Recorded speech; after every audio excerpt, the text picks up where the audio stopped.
Hi, everybody. My name is Maria Palazzi. I'm a professor of design and an affiliated faculty at the Advanced Computing Center for the Arts and Design at Ohio State. Welcome to Science Sunday. These lectures are sponsored by 8 centers in the College of Arts and Sciences. This is one of the many important ways that Ohio State, as a top public research university and leading land-grant institution, carries out its commitment to serve, to educate, and engage our communities. If you would like to subscribe to the monthly Science Sundays emails, there's a simple web form on the Arts and Sciences website, and it's just as easy to find by Googling Science Sundays OSU. And a reminder that the last lecture of this year's series will be presented on April 5th by Dr. John M. Horak, the Neil Armstrong Chair of Aerospace Policy at Ohio State. I'd also like to remind you that after the talk, we'll have a few minutes to ask questions, and then there's a reception upstairs with our speaker in the Traditions Room, which we hope you'll all attend. In her talk, Collections as Data, our speaker, Kate Zwaard, will explore how libraries and archives are presenting their collections so artists, researchers, and the curious can interact with them in new ways. Kate is Director of Digital Strategy at the Library of Congress, where she leads a group focused on digital innovation and expanding the use of digital collections. She led the creation of LC Labs, a library unit devoted to experimentation and collaboration, as well as the implementation of the first library-wide crowdsourcing program and other projects enabling computational use of the library's collections. She previously served as Chief of National Digital Initiatives and managed the Digital Repository Development Team, contributing leadership, code, and a passion for the mission of the agency. Under her leadership, the Library of Congress added 3 petabytes, that's equivalent to 3 million gigabytes, of digital collections, including web archives, the first born digital manuscript collections, and 10 million chronicling America newspaper pages, and 3/4 of a trillion tweets. It's better than Donald Trump. Before coming to the Library of Congress, Zwaard led the software development team responsible for the digital preservation at the U.S. Government Publishing Office. Please join me in welcoming Kate to the stage.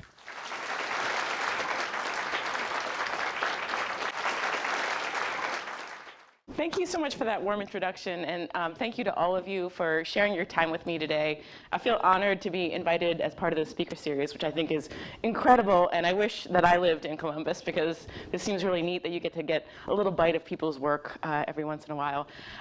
So I'm here today to talk to you about collections as data. So the idea is that we can use digital collections in libraries and archives in new ways and explore them using new methodology.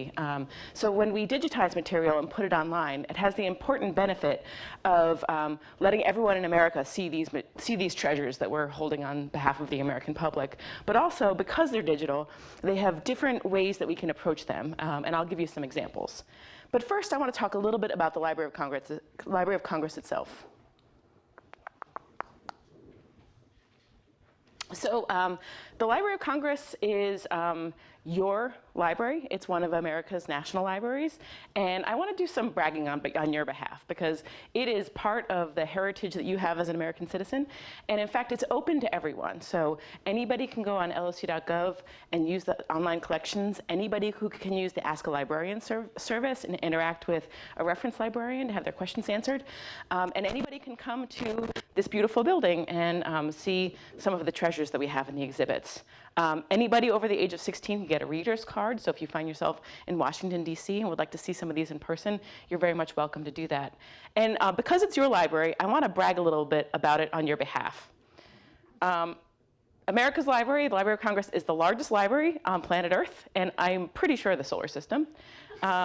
It has 838 miles of bookshelves, 146 million items, including 24 million books. It is at a scale of collections that's really difficult for me to imagine. So let's just dive into a few of those in more depth.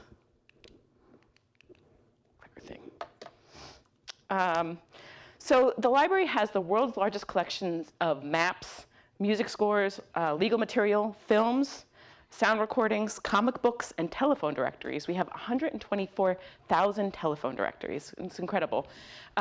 So what you're looking at here is an image of the stacks in our geography and maps collection. This goes on for 2 football fields. It's 5.5 million maps. So many maps that we can't afford to catalog them or even list them. They're organized by geography and time, so that's actually how you use the collection. We have the world's largest collection of recorded sound in the world. And I should mention that a lot of the pictures I'm using are from the collection, so you can see the URL. I love this picture, isn't this amazing? We have recorded sound on vinyl, on lacquer disc, on wax cylinders, jazz recordings, including Ella Fitzgerald's personal artist collection, radio, including tens of thousands of World War II broadcasts. Field recordings, original field recordings of American music and folk life from our American Folklife Center, and first-person accounts by American servicemen and women through our Veterans History program. The world's largest collection of personal papers and papers of organizations. The papers of members of Congress alone comprise about 900 collections. We have 23 presidential papers from George Washington to Calvin Coolidge. And the papers of inventors and luminaries and Americans and historians and historical figures, including Susan B. Anthony, Frederick Douglass, Benjamin Franklin. This is a letter from Benjamin Franklin to a friend of his in which he sketches out his concept for the bifocals. Robert Oppenheimer, the Wright brothers, and Groucho Marx. And not only is this collection so massive, but it grows every day. So through the United States Copyright Deposit System, about 20,000 volumes arrive on our loading docks every day. And about half of that, about 10,000, is selected for permanent acquisition to the collections. And so that means, it was just really, when I started working at the library, I could not wrap my head around the scale of it. That means we add about the equivalent of my hometown library to the collections every week. So it's pretty good, right? Like that doesn't include the digital collections. So when I say digital collections, I'm inclusive of both the material that we're scanning, so like old maps and old newspapers that we're taking images of to put online to share with all of you, but also the digital collections. So we're archiving websites, we're collecting ebooks, those sorts of things. And so a few years ago, at the library started a program, LC Labs, to think about how we might use these collections. Beyond just being able to share them more broadly, what does digital get us that we didn't have before? And before I talk to you about that, I've got a short story to tell. So you recognize these 2 cuties? James Madison and Alexander Hamilton. And so I'm going to tell you a short story about the Federalist Papers. And I know you all know what the Federalist Papers are, but for those of you who need your memory refreshed, Hamilton and Madison and John Jay wrote a series of papers trying to convince colonial citizens to ratify the Constitution. And because they were revolutionaries at the time, they wrote these under a pseudonym, Publius. After the Constitution was ratified, I'm sorry if you haven't seen Hamilton, that's a spoiler, but it does happen. We started to get a sense of authorship. So Madison asserted he wrote some, Hamilton asserted he wrote others. Actually, the first list that Hamilton writes is after he's shot in his duel with Aaron Burr. So he is literally dying of a gunshot wound and writing this down. And so it contains a bunch of known errors. He says he's written essays that were definitely written by Hamilton. And so after a period of years, historians kind of worked out who wrote which. John Jay wrote 5 and went home sick. This is my conspiracy theory, though. I think that he just got tired of dealing with Hamilton, but that's not supported by historical facts. So after all of this, 12 papers remained in dispute. There were 12 papers that no one was really sure who wrote what, until statistics got involved. So there was an American historian, Douglas Adair, who noticed that Madison used the word whilst and Hamilton used the word while. And that was not enough to determine authorship of the papers. They just don't use that word enough. But the historian thought maybe there's something here that statisticians could use. So in 1959, he contacted two statisticians, Frederick Mosteller and David Wallace. This is from their book. I really love it. If you're interested in statistics or Bayesianism at all, it's a great book. They're super funny. When two statisticians, both flanks unguarded, blunder into historical and literary controversy, merciless slaughter is imminent. Our persistence needs explanation. And so what they did was they wanted to see if they could use word frequencies to determine who wrote what. So they literally took all of the sentences from the known Madison and the known Hamilton papers and cut out words and alphabetized them, and then did the same with the unknown papers. From Douglas Wallace's autobiography, he talks about that work of literally cutting all those words out, hundreds of thousands of words, and they had a lot of grad students and help, but every once in a while someone would open the door and words would go flying, ruining many, many hours of work. It's incredible. And they were actually able to determine that Madison was the principal author of the unknown works to a very high degree of statistical significance. And one of the single best discriminators they found was the word upon, which I found really interesting because its rate is 3 per thousand for Hamilton and 1/66 per thousand for Hamilton. And that is a differentiator that a human being could not really discern. You really need mathematics and you really need the power of computation to do that. So it's kind of a neat story about how we're using computation with historical artifacts, with archives and library material. Okay, fast forward to the future. In 2012, you may have heard the story in the news. There was this very popular fiction novel, Cuckoo's Calling. People noticed that Robert Galbraith, who was, according to his biography, a celebrated military officer, really described women's clothing very well. So there was a little bit of a question about whether that person was really a real person and who the actual author was. And someone tipped off a mathematician and computer scientist, Patrick Jola, that it could possibly be J.K. Rowling. And so he used the exact same mathematical analysis that they used on the Federalist Papers many years later to prove that actually it was J.K. Rowling who wrote that. And what's so neat about this is that instead of taking 3 years to do this computation, he was able to do it in a few days. And the difference is both the power of computers.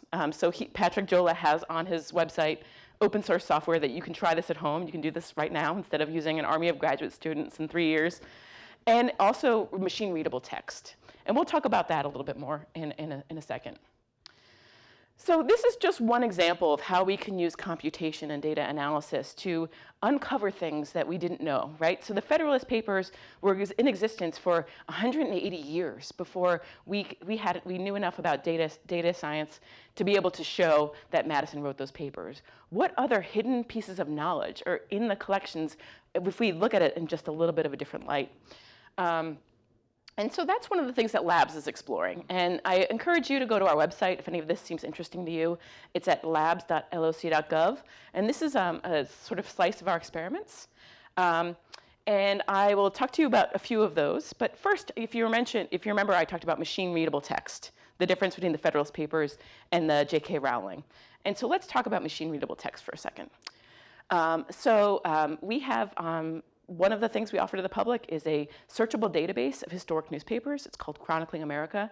There are 16 million newspaper pages on there right now.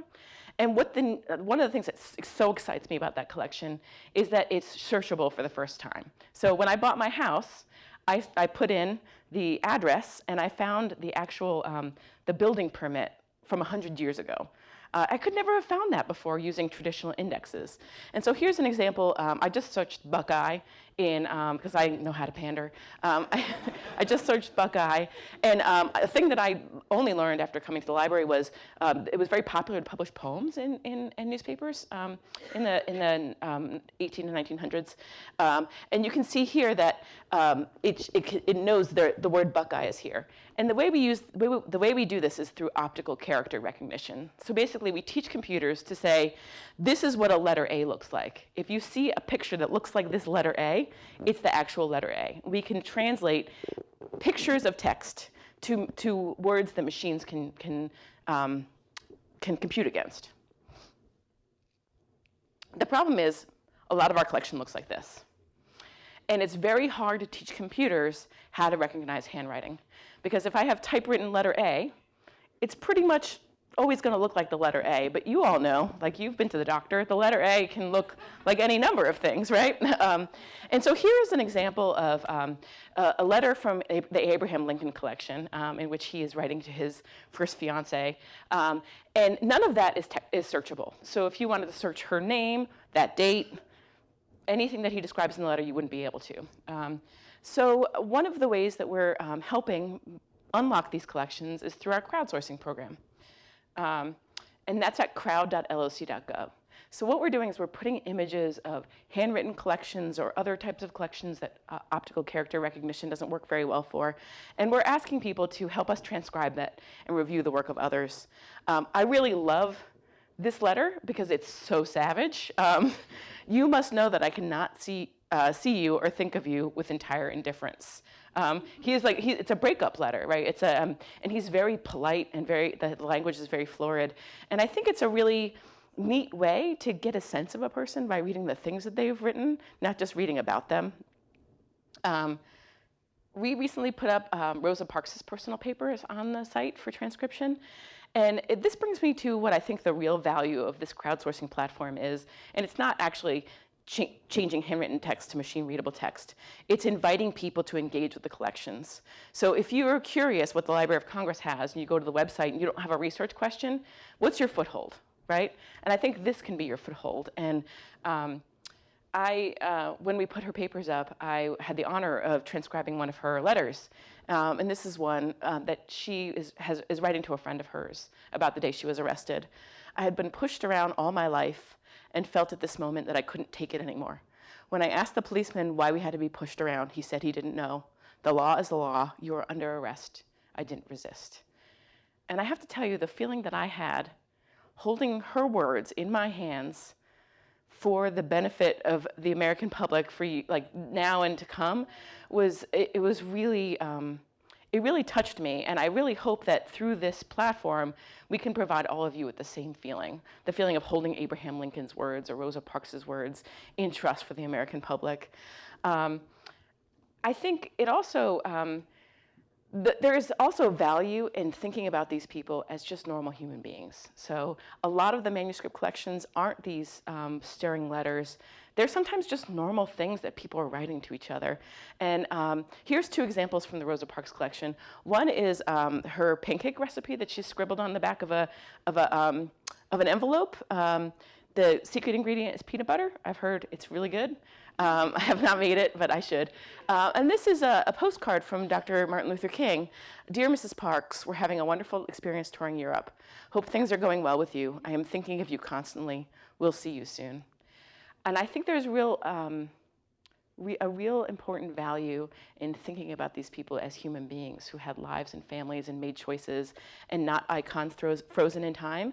And I think when we read about people in history books, we can sort of idolize them instead of thinking about the reality, the fullness of their humanity. And that's what I find so exciting about this. Okay, let's talk about a few other things that we're doing. This is Library of Color. A colleague of mine, Laura Readable, who's a software development librarian, made this. She was just trying out some tools that we had to offer, and this is just her way of like kicking out the kinks. And so she analyzed different prints and photographs collections, and each one of these represents an item. And so what she's done is she's used software to pull out the 6 dominant colors in each one of these items. And let's play a little game.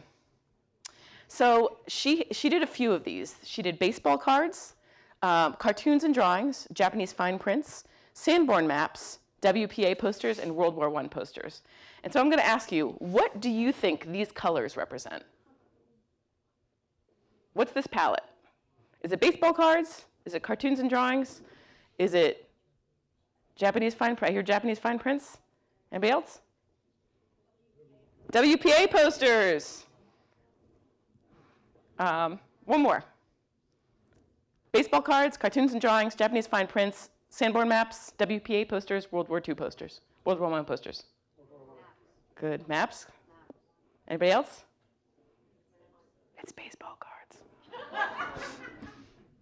Baseball cards. I think it's so neat how you can see the different palette of the collections, and you can kind of see how those palettes change over time as we are collecting different kinds of things.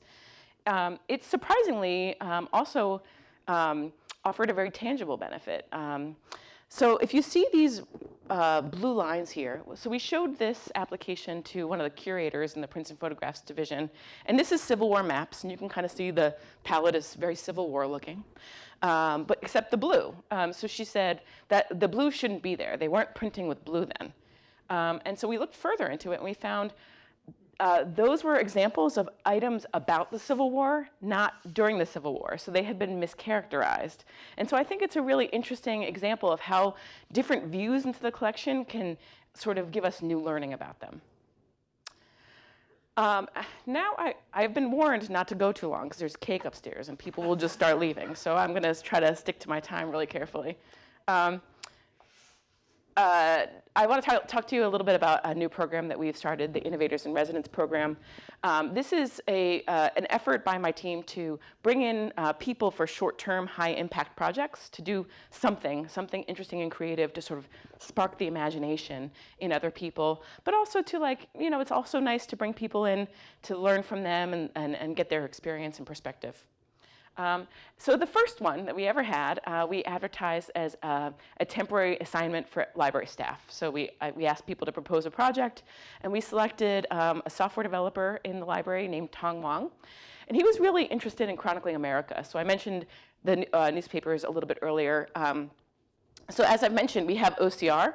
The OCR will pick up characters, so I can search for Columbus, Ohio. But what it can't search for is pictures. And the pictures in this historical database are really incredible. So they contain, like, all the cartoons from World War II.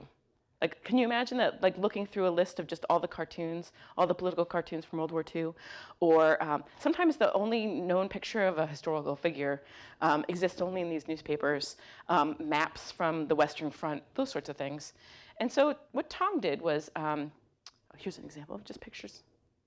Tong wanted to think about a way that we could identify and pull out these images. So he made a software application called Beyond Words that invites people to draw a box around images and caption them. And so this is what it looks like. This was before our crowdsourcing project, the one that I talked about earlier. So this was when the idea of crowdsourcing at scale was still kind of new to the library. This was up as an experiment, and you can still take a look at it today. So what we decided to do was World War I era newspapers. So we just picked that simple slice and invited people to do this. And we ended up with this incredible corpus of images that you can look at through the Beyond Words application. But what we found was it was not scalable. So it took us many, many months just to do World War I. And at the rate we were going to do, we couldn't have finished the corpus. So that's sort of why we moved on to transcription. But this is what is it? A cliffhanger. So this is a cliffhanger. I'll come back to it because, you know, there's a satisfying ending to this story.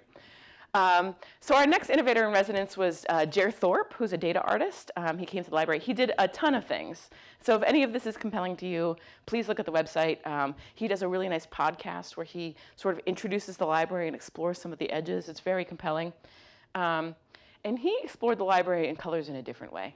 So what he did was he took 25 million titles in our holdings, and he identified the color words. So Black Panther or Iron Giant, and assign them to colors. And so here you have George Washington and the cherry tree, and what we're seeing is the word cherry. And then he compared all of the different sorts of collections, so visual materials, US literature, music, maps, to see what the color words we are using in all of the collections. I think it just is beautiful, and also another way we can visualize our holdings over time. This brings us to today. So we have two innovators in residence right now, Lee and Brian Foo, who are working on two projects that I'm excited to share more about. Let's start with Brian. Okay, so Brian is working on a project called Citizen DJ. in which he is, so we have, as I mentioned, a really large collection of recorded sound. And so he's thinking about ways that we could remix and reuse that sound in new ways, specifically focused on hip hop. Thinking about how we can make the most use of our collections, especially in communities that may not think of the Library of Congress as a resource. So he is working on what is like a couple of sample sets and also a user interface that you could do this yourself. There's going to be a big rollout, but if you promise not to tell, I will give you a quick preview. Is that okay? You promise? Okay.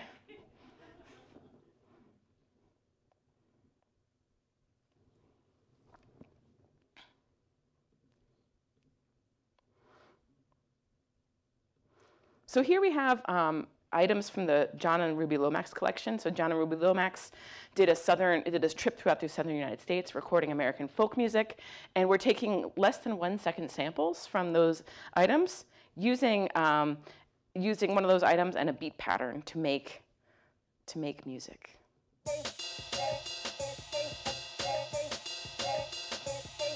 Let's try one more. We're just randomizing it. I'm not even optimizing it because I don't know how to do that. And so I can play with the beats per minute. I can mute this.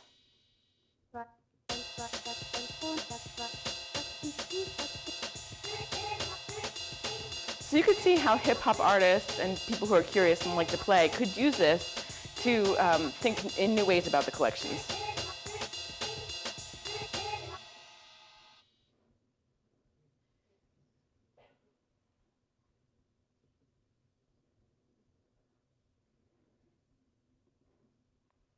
So look for something about that maybe this summer. We'll have a full public launch. I think it's going to be really fun.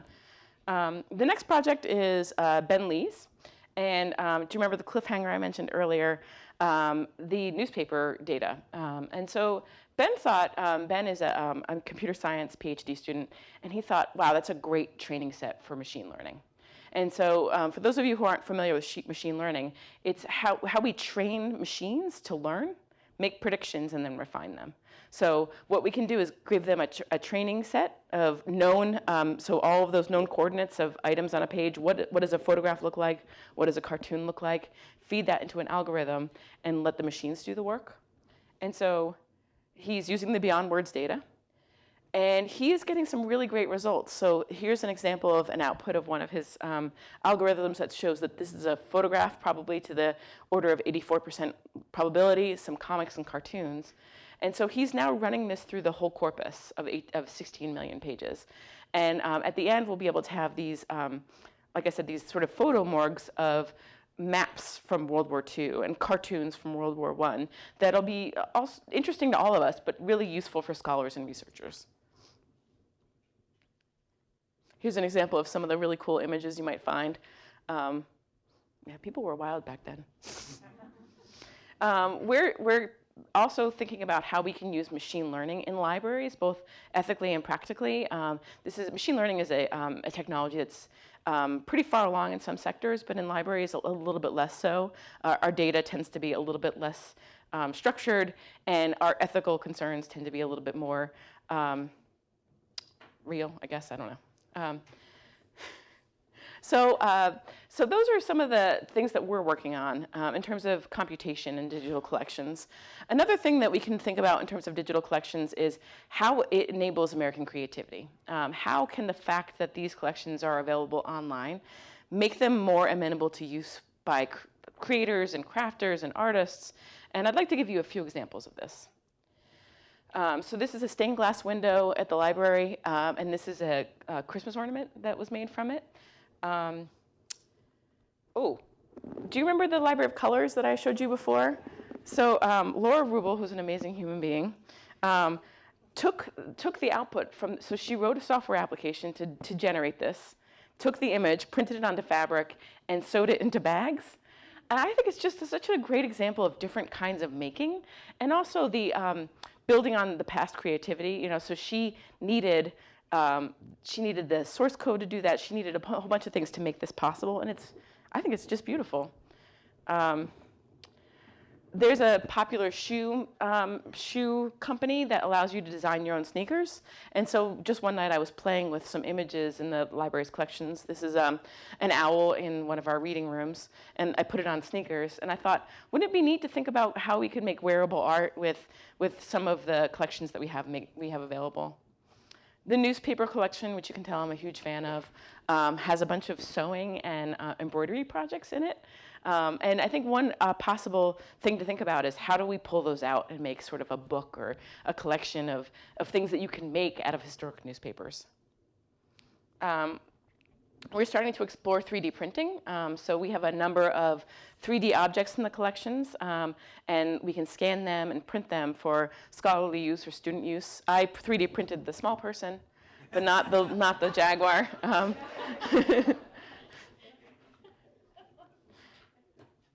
So let me skip ahead. Let's play one more game.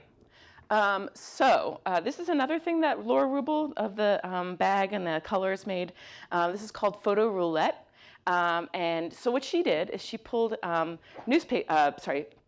photographs out of the collection and the dates. And she invites you to guess the date in the photograph. And you can play along at home if you want to go to the website. So let's do, what year do you think this is?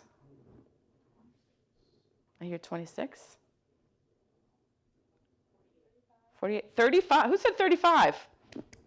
That's exactly right. So I'll end this talk with an invitation to all of you, and that is, how can you use this library that was created for you, that we hold in your trust? How can you use it tomorrow? So do you have questions? Would you like to ask a librarian? Would you like to participate in the crowdsourcing project? Are there projects that you'd like to work on that you could use our collections for? I really hope that something that I said inspired you to think about how this might fit into your own lives and how you might be able to make use of it. Thank you very much.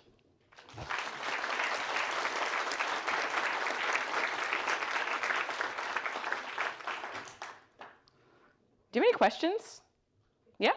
Crowdsourcing, who's validating what's being put in? Gosh, that's such a great question. I imagine it takes a ton of people to, make sure it's proper. So I'd like to acknowledge some very exciting people here.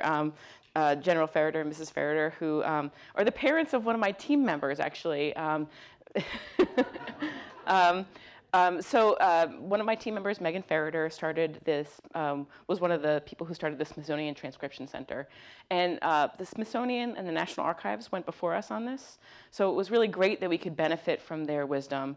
And what we found, actually, is that the data does not need validating by a staff member. So let me pull up the site, actually, and show you. So what we do is one of the design principles we have is trust, trusting that people will do their best and participate with full faith. And so one person transcribes. We have a couple of suffrage era. So one person transcribes and then submits for review, and then another user reviews the work of others, and they can either send it back they can either edit it or approve it, and that's the end of the workflow. And so what Megan Ferreter found in her work at the Smithsonian was that they actually built in a step for staff review, and they ended up not needing it. So there were a lot of worries that people would vandalize or that they would not take it seriously. And what we find actually is that people really do take the work seriously, and in fact they will bounce things back for like too many spaces or a missing period, and they engage with each other on forums and on social media. And that's one of the really neat things, is you can hear people kind of having dialogues about what they're finding, and it inspires their own work and their own interests. So as far as I know, there have been no known incidences of vandalism on any of these pages. Yeah, it is. Yeah, a little bit more structure than a Wikipedia, but yeah. Mm-hmm. Yeah. I'm General Ferreter, and I now run the National Veterans Memorial Museum in our new hometown, Columbus, Ohio. So please come and see us.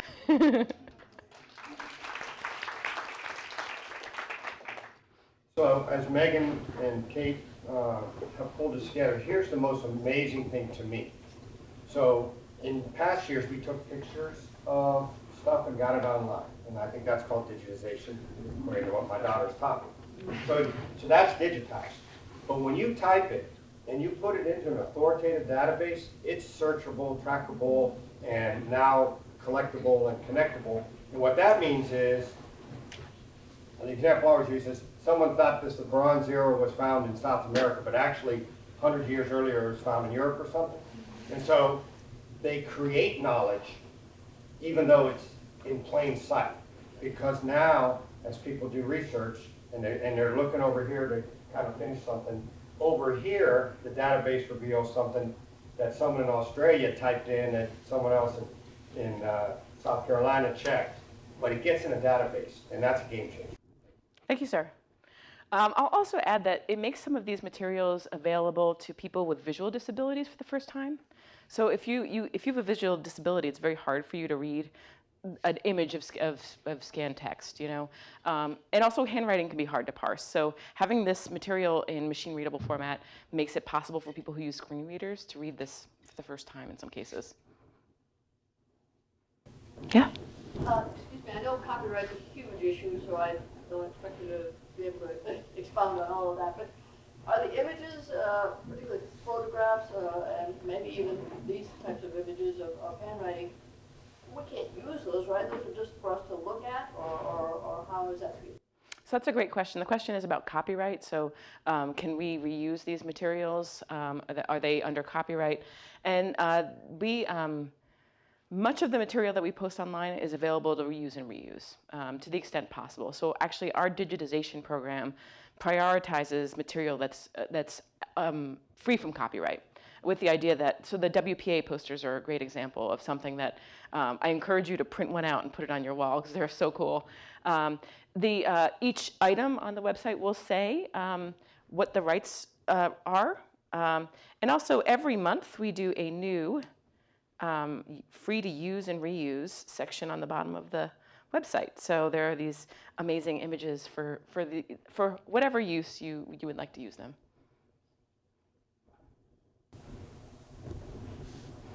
So in some way, modern data is digital to a large extent, but it doesn't mean that the data that we're getting today from whether it's newspapers or other media is necessarily searchable, actionable, usable right away. So how to make sure that going forward, we continue to catalog in a way which allows us then to access it and not have to redo the work for the current state of data. So your question is, we are having to do some retrospective work to make these materials more usable in a computational way. How do we look forward and make sure that we are, you know, like benefiting the people that come after us? Is that right?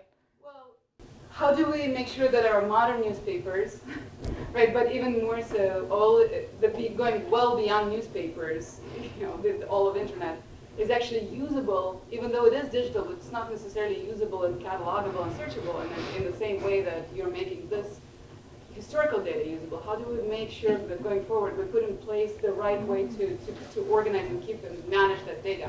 So how do we, you know, the volume of information that's being created in a digital world, newspapers, the internet, how are we making sure that we're preserving that and making it usable? That's a question that we obviously think a lot about.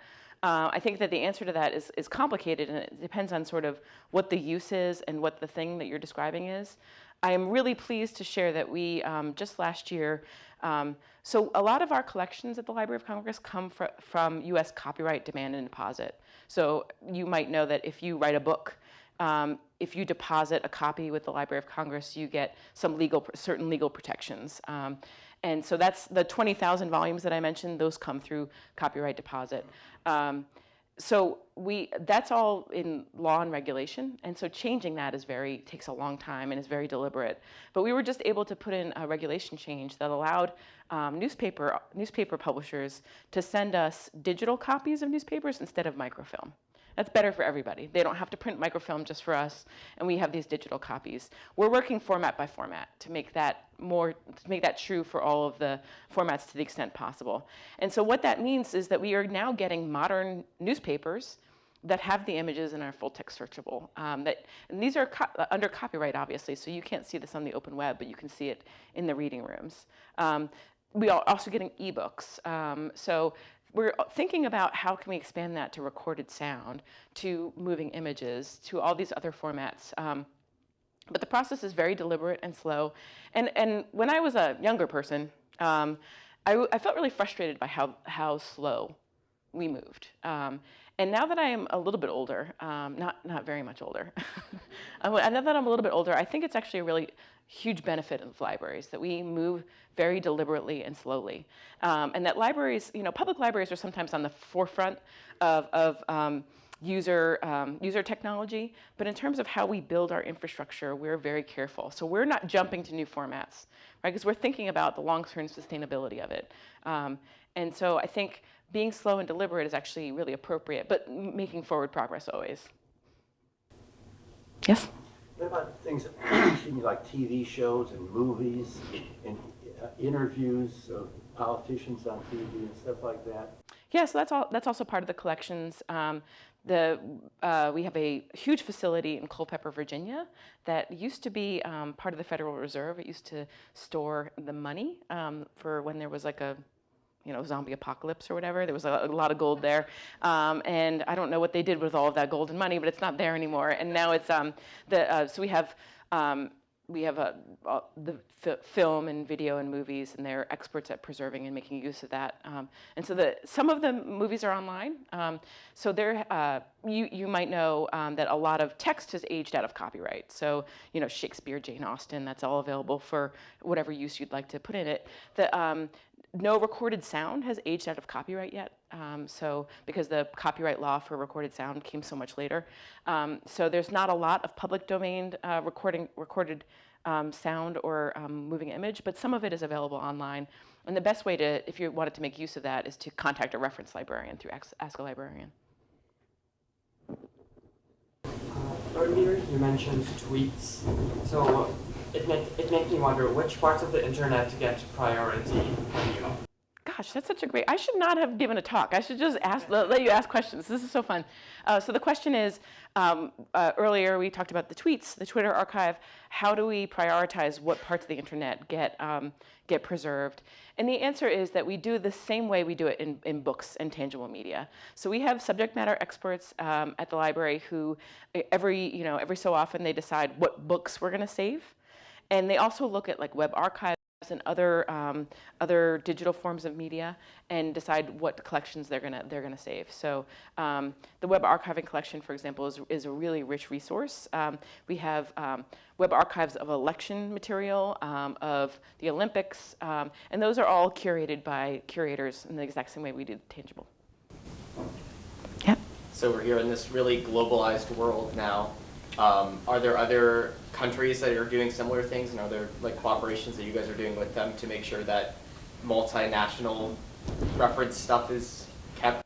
Yeah, so the question is, in sort of this globalized world, how does that affect what we're keeping and what partnerships is that fair? Okay. That's also another good question. An interesting fact about the library's collections is it's not quite, it's less than half non-English language. And so we have the largest collection of a lot of foreign language material outside of that country's national library, so we have a lot of catalogers who speak other languages to make that material available, and we have a number of international partnerships. So one of them is international exchange. So if we're going to de-accession something from the collection, we offer it to international partners. We, in our work in labs, are happy to be part of an international community of people doing similar work in Norway, in the British Library, and other national libraries and research libraries throughout the world. I'm trying to think of other examples. We have overseas offices, actually, in a number of countries, and they do web archiving. So some of the really neat web archives are from, Sao Paulo, Brazil, and around elections there. So I think, we exist primarily to serve Americans. So our vision is that all Americans are connected to the Library of Congress. But knowing that in serving Americans, we need an international collection and a broad focus. What do you do in case of disaster recovery in terms of backup? With a digital collection, you can make multiple copies of that and park it around the planet so it'll be preserved.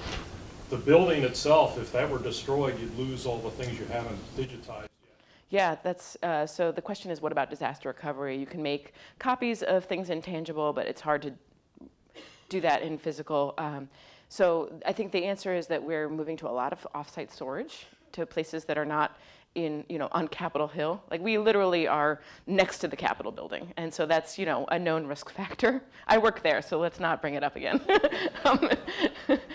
So we've moved a lot of materials off-site, which, has its pros and cons, because then it's not available for ready reference, right? It takes about a day to get material from an off-site location. Digitization is obviously a key strategy, so we have prioritized American treasures in our digitization, so in the case of the worst. But we also have, fire protection. We have a lot of protections in place. We have an amazing preservation team who thinks a lot about this. We have cold storage. So there's ways we protect the tangible artifacts, and it's a challenge in every library and archive. I was curious to hear more about the Innovators in Residence program, like how the model for how one can become one, and maybe even kind of make it so it's like for smaller projects that can be done remotely that people can contribute to. So the question is about the Innovator in Residence program and how one can apply, and what are the different models for projects. I have good news on that front. We have an open call for applications. So if you're interested, please do apply and share it with people that you think might be interested. We use the word in residence very lightly. So there is a residency requirement, but I think it might be like 1 week a month or something like that, and it can be sort of broken up. We wanted to make sure that we could be inclusive of people who have family responsibilities or other responsibilities that don't let them move to Washington, D.C. for a year. So please check it out and think about it. Yeah. Yes? What don't you collect? What don't we collect? Oh, great question. We don't collect much in the area of agriculture, because there's the National Agricultural Library. We don't collect much in the way of medicine, because that's the National Library of Medicine. We don't collect much 3D objects. So there are collection policy statements, if you're interested in digging in on this, on the website at lsu.gov, where you can see what we collect and how much. We don't collect federal records, because that is the National Archives. What else? What am I missing? Human beings? I mean, Well, physical human beings. Physical human beings. Yeah, just for a time, right? Like, I guess they collected me, but not forever. Photographs, representations. Yep. However, books are 3D. Books are 3D. Yeah, that's right. Yeah. We have the world's largest collection of crystal flutes in the world, and I don't mean like cocktail. I mean like, so there are a bunch of like very unusual like 3D object collections that I'm sorry, go ahead. Are the tools available through the lab's website made available for other organizations to use with their collection? The question is, are the tools that are available on the lab's website made available for other people to use? And the answer is, to the greatest extent, yes. I really believe personally, and not speaking on behalf of the institution right now, but just Kate Zwaard, that if the American public pay for it through appropriations, and it's for the benefit of the American public, it should be theirs. So as much as possible, we make all of our material open source. And I think the best example of that is the application that runs the Crowdsourcing project.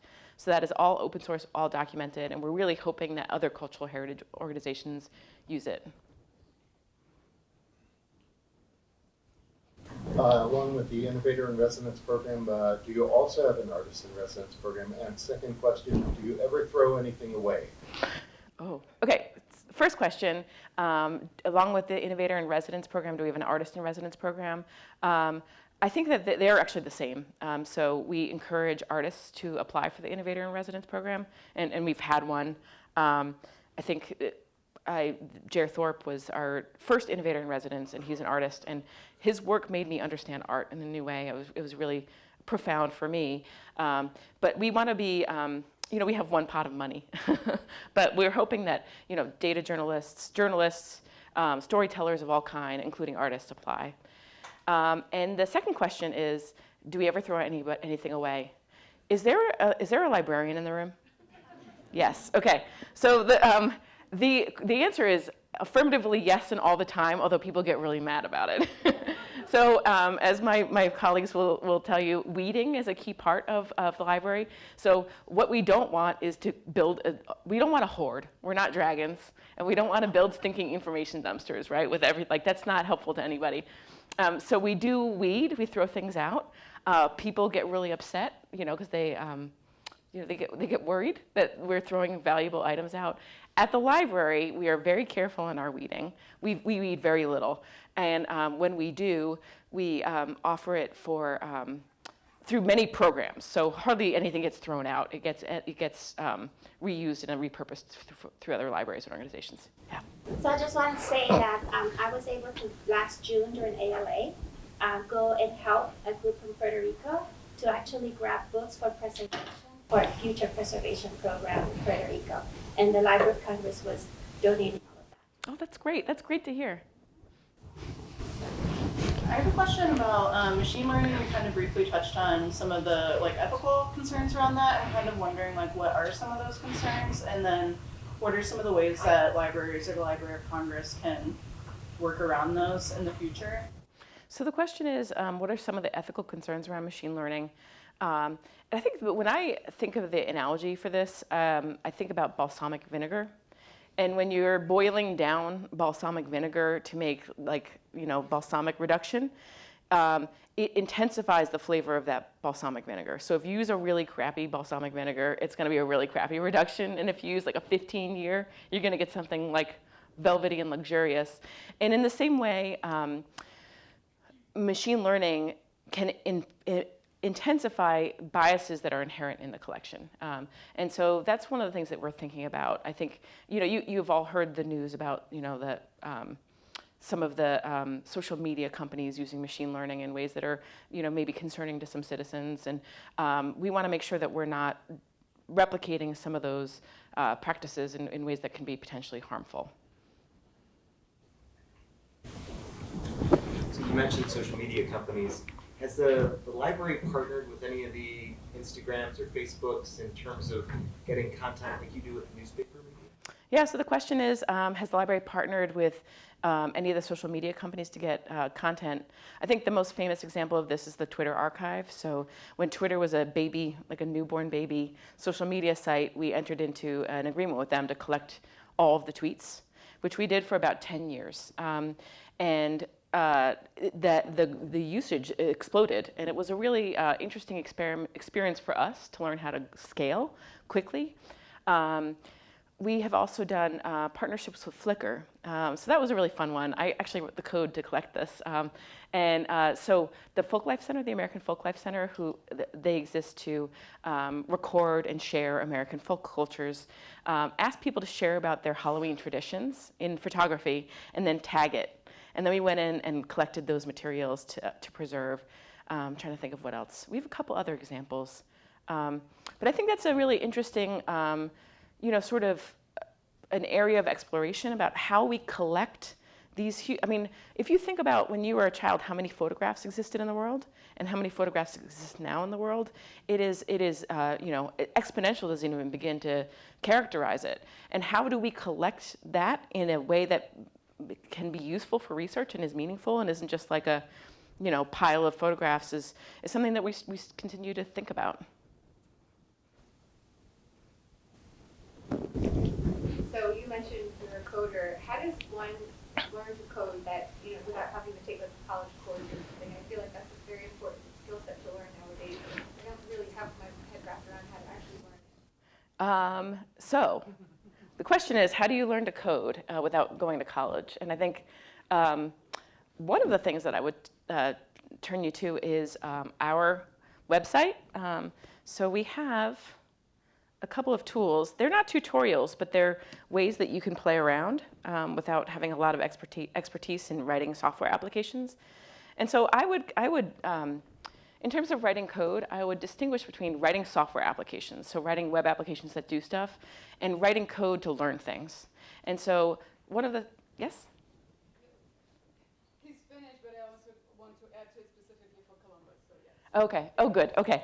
And so we have a number of tools on our website at LC for Robots that allow you to play with our API and do some like simple things to get your feet wet. I think one of the hardest things in teaching someone to code is it can be really frustrating to get to the point where you get an actual usable result. And so what we've provided here are Jupyter notebooks that are running code where you can change some parameters and get your feet wet that way. And that way you can see a result right away. And if you have something specific to... Yeah, so Tanya Berger-Wolf, Director of the Translational Data Analytics Institute here at The Ohio State University. We offer through the Translational Data Analytics Institute, we are already offering and increasing the offerings of from basic coding skills to kind of more sophisticated data analytics, and from very, very short courses, a couple of hours, workshops, to more semester long, and just about to launch professionals, a master's in translational data analytics for professional students. Thank you. I think we probably have time for one more if anybody's got something. Yes? You talked earlier a little bit about the international collection. I'm just wondering how you decide what belongs in the Library of Congress and what belongs with that country to send back to that. So how we decide what belongs at the Library of Congress and what belongs to that country. This is not something I have a ton of expertise in. Generally, actually, I don't have the answer to your question. I'm sorry. I can find out and get back to you. Yeah. Yes? How many people work there? I think we're about 2,500 right now. But that is important to know that not all of those people work in the library part of the library. We also are home to the U.S. Copyright Office. We are also home to CRS that writes reports for Congress, and the National Library Service for the Blind and Physically Handicapped, which I should tell you about actually because it's really helpful and useful resource. So the National Library Service for the Blind and Physically Handicapped provides talking books and braille books for any American with a visual disability or other disability that prevents them from holding the printed word. Does anybody use this or know somebody who uses this? Oh man, please tell your relatives, because if you have a sight disability or you can't hold a printed book, the library will send you free talking books or braille books. And it's a huge service to the American public that I think not a lot of people know about. Even though we ran some really amazing radio ads that were very cute, very heartwarming. So. Okay, oh. I think we're going to go on to the cake upstairs. So Kate will join us up there, and I hope you will too. And thanks again for a great time. Thank you so much.